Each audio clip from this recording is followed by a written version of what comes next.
Nasa listahan ng mga inisyuhan ng lisensya ng PNP ang ilang pangalang nauugnay sa umunoy Angels of Death ni Pastor Apollo Kibuloy. Muli namang pinabulaanan ng kampo ng pastor ang pagkakaroon ng ganyang grupo. Nakatutok si June Veneracion.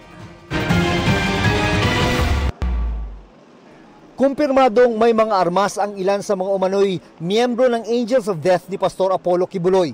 Ito ang lumabas sa record ng Firearms and Explosives Office ng PNP matapos makatanggap ng sulat mula sa Davao City Police Office para i-check ang ilang pangalang nauugnay sa investigasyon sa Angels of Death. O umano'y panakot sa mga biktima umano ng religious leader para wag silang magsalita. Paniwala ng mga otoridad, hindi simbolismo ang Angels of Death, kundi mistula umanong private army ni Kibuloy. Some of individual in the list are licensed and the others are hindi kasama sa walang record sa FEO. Hindi pa masabi sa ngayon ng PNP kung anong klaseng baril meron ang ilan sa mga nasa listahang ibinigay ng Davao City Police Office. Depende sa kalalabasan ng investigasyon sa Angels of Death kung meron bang dapat i-revoke ng mga lisensya.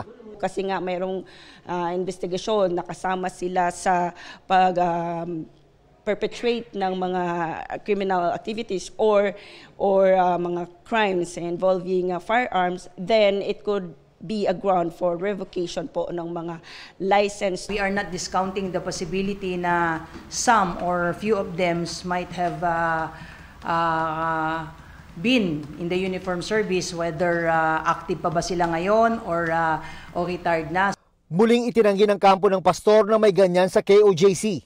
Kabilang naman sa mga iimbestigahan para panagutin sa pagtulong sa pagtatago ni Kibuloy ang mga pahayag ng ilang individual sa TV, radyo at internet. There are prominent personalities who were vocally saying na wala na po doon sa loob si Apollo Kibuloy and others, and these are all will be taken into consideration in considering kung sino-sino po yung pa-filean po ng kaso natin.